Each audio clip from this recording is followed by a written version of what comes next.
Continuando a nossa aula, nesse slide a gente vamos ver incompatibilidade dos pós.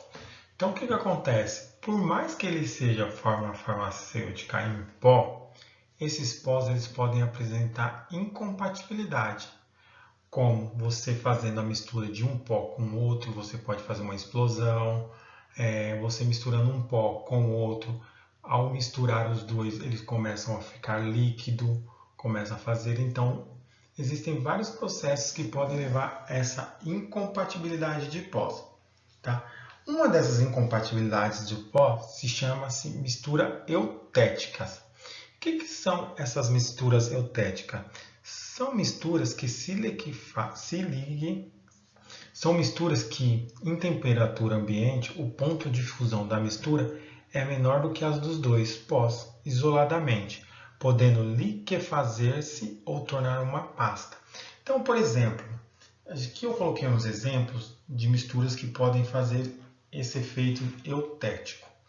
Acetinilida e cânfora, ácido acetil salicílico e fenol, antipirina e mentol, cânfora e mentol.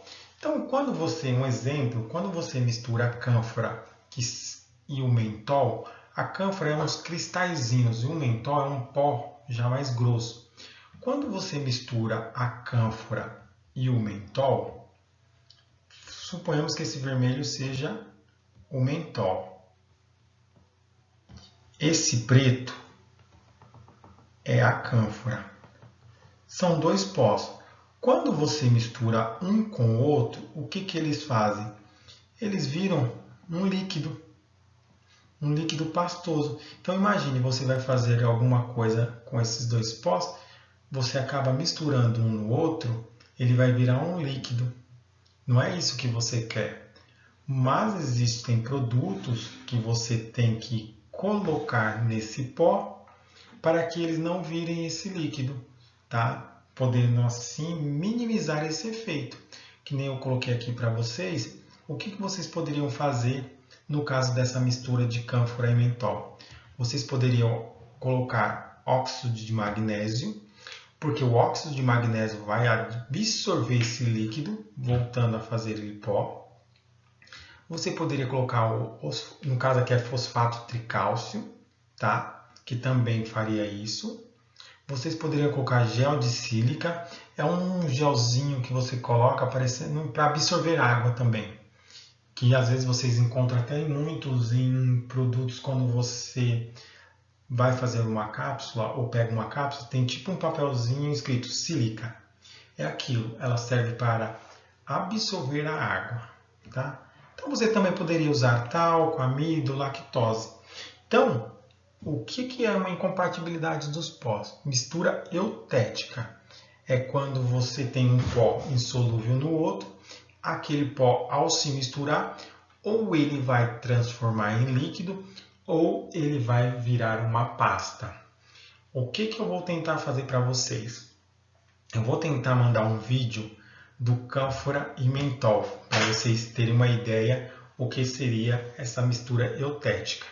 Mas para isso vocês têm que assistir todo o vídeo e no final ou eu vou mandar via WhatsApp ou eu vou mandar aqui mesmo para vocês estarem vendo, tá ok? Outros tipos de misturas que podem causar incompatibilidade são misturas de pós. Esses pós eles podem causar explosão quando você mistura um pó com o outro. Então tem pós que são, como eu posso falar para vocês, são tão incompatíveis que quando você mistura um com o outro, ele pode gerar explosão, pode gerar fumaça, por mais que sejam misturas pós, tá vendo? Então às vezes a gente pensa assim, mas é pó, um pó com o outro, só misturar e jogar fora. Não, por isso que eu estou falando. Quando vocês forem criar as fórmulas de vocês, se vocês forem colocar mais de um princípio ativo, vocês têm que ver se aquele princípio ativo pode ser compatível com aquele outro que vocês estão usando, tá bom? Então, aqui existem também os pós higroscópicos. O que são esses pós higroscópicos? Eles são aqueles que absorvem a água do meio de fora. Então, por exemplo, você está trabalhando com pó higroscópico, exemplo disso é a L-carnitina. Se você pega a L-carnitina e deixa ela fora por um tempinho, o que começa a fazer? Aquele pó, ele começa a absorver a água que tem de fora do ar, alguma coisa assim, ele começa a absorver e ele começa a se transformar em líquido. Então, são pós higroscópicos que vocês têm que ter muito cuidado ao mexer com ele. Então, no exemplo, L-carnitina, tá? Para diminuir esse efeito higroscópico, o que vocês podem fazer? Como no outro, vocês podem colocar pós que absorvam umidade. Um bom exemplo de pó que absorve umidade, que é muito utilizado nas farmácias de manipulação, além daqueles que eu citei no mistura eutética, é o famoso aerosil. O aerosil ele consegue absorver a água, tá? Você consegue fazer com que aquele meio líquido vire novamente um pó através do aerosil, tá? Então, incompatibilidade dos pós. Pode ser por mistura eutética, que é um pó incompatível com outro, que pode causar, fazendo com que o pó vire uma pasta ou um líquido. Mistura explosiva, quando eu misturo um pó com o outro, ele pode gerar uma explosão ou gerar mesmo uma fumaça. O pó higroscópico é aquele que absorve água, transformando também em meio líquido. Você não precisa misturar ele com outro pó. Só de você deixar ele do lado de fora por algum tempo, ele automaticamente absorve a água que está no meio de fora, a umidade, no caso, e ele mesmo transforma em meio líquido.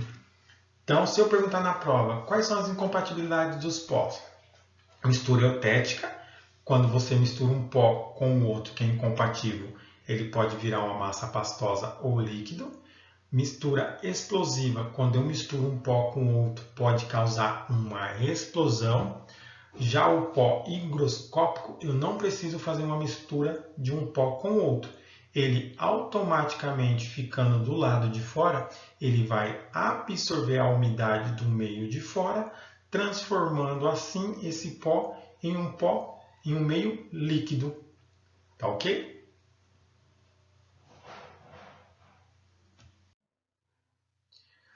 Acondicionamento dos pós. Então, depois que eu fiz todo esse processo, fiz o meu pó, tudo, eu tenho que acondicionar esse meu pó. Como eu vou acondicionar? Então, existem várias maneiras de eu poder acondicionar esse meu pó. Então, aqui, o que exige? Acondicionamento pode ser feito em potes de plástico ou de vidro, de boca larga, bem cheios e fechados. A substância que sofre hidrólise pode ser acondicionada em embalagem com gel de sílica, por exemplo. Então, aqui no final também, eu vou até querer ver se eu consigo mostrar para vocês. A gente trabalha com potes de boca larga e esses potes que a gente usa para armazenar os pós, no nosso caso, a matéria-prima, de forma pó, a gente armazena ela em potes pretos. Tá? Protegido de luz, porque assim o pote preto não deixa penetrar a luz, tudo. Então a gente aqui armazena em pote preto. Tem gente que armazena em vidros, em potes de vidro. Pode ser armazenado? Pode. Mas qual que é o grande problema de você armazenar ele em potes de vidro? Se eu armazeno em um pote de plástico, você concorda comigo? Se meu pote cair e não abrir a boca, não derramar, meu pote eu consigo ainda ter a minha matéria-prima. Agora, num pote de vidro, se ele cair, eu não consigo mais ter minha matéria-prima, porque o vidro vai quebrar, vai cair vidros na minha matéria-prima, no meu pó, e eu vou ter que descartar. Já no pote de plástico, não, ele não quebra. Então, eu continuo tendo minha matéria-prima, desde que a matéria-prima em si não caia no chão. A partir do momento que eu armazenei num pote plástico, esse pote plástico caiu no chão e esse pote plástico abriu a boca e derramou aquele pó, eu tenho que descartar tudo aquilo, tá ok? Então, a gente tem o acondicionamento a granel. O paciente deve medir a quantidade a ser tomada em colher ou outros tipos de utensílio semelhante, como a medida assim, imprescindível, apenas os pós efervescentes, laxativos, pós para a ducha higiênica, pós-dentifrício ou pós para a limpeza de dentadura. Então, a granel, o que é? São aqueles potes, né, que você tem, que você consegue armazenar grande quantidade de matéria-prima. Como eu citei no começo da conversa,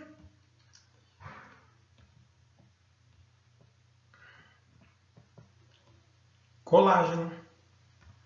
Então, você armazenou diretamente no pote a matéria-prima colágeno,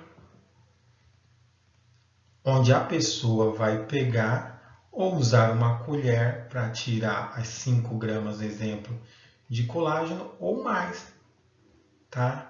Então, esse seria seu pote a granel. São grandes potes que contêm a matéria-prima, onde a pessoa vai usar um utensílio para a retirada dessa matéria-prima. No caso, o colágeno, para ela poder ingerir. Dentre outros. Tá? Outra forma de armazenar esses pós, quem de vocês já tomou sachê? Ou sachê de academia, ou sachê para os ossos. Eu acho que para os ossos aqui ninguém deve ter tomado, porque ainda está todo mundo na flor da idade, todo mundo com a idade bem, os ossos e articulações ponto de bala, né? Então, outras formas de armazenar os pós seriam esses sachezinhos aqui, tá? Como que é feito esses sachês? Nele você pode pesar individualmente. Então, o que acontece? Você pesa um por um. Então, exemplo, eu vou lá, preciso colocar 3 gramas de colágeno. Eu peso 3 gramas de colágeno na balança e coloco aqui nesse sachê. No próximo sachê, eu também tenho que ter 3 gramas. Vou pesar 3 gramas na balança e vou colocar no outro sachê. E por aí vai. Se for sachê de 3 gramas, eu coloco 3 gramas. Se for sachê de 5, coloco 5. Se for sachê de 1, de 2, então eu vou colocando a quantidade que vai ser prescrita. Pode ser sachê de 3, de 5, de 10 e por aí vai. Tá? Então aqui, ó.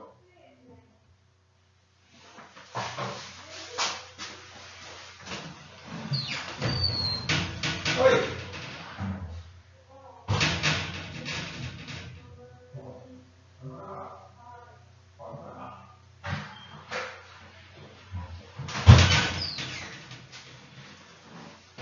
Então aqui, ó.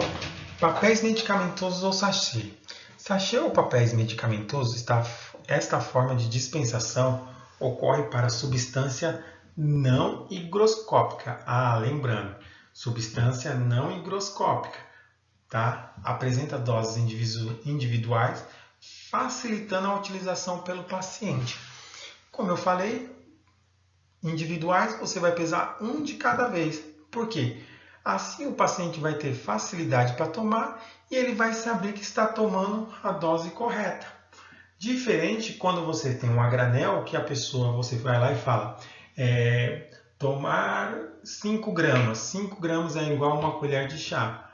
Mas você acha que a pessoa com aquela colher de chá vai estar pegando 5 gramas? Não, vai estar pegando aproximadamente. Aqui já não, você vai estar pegando a quantidade correta. Oi!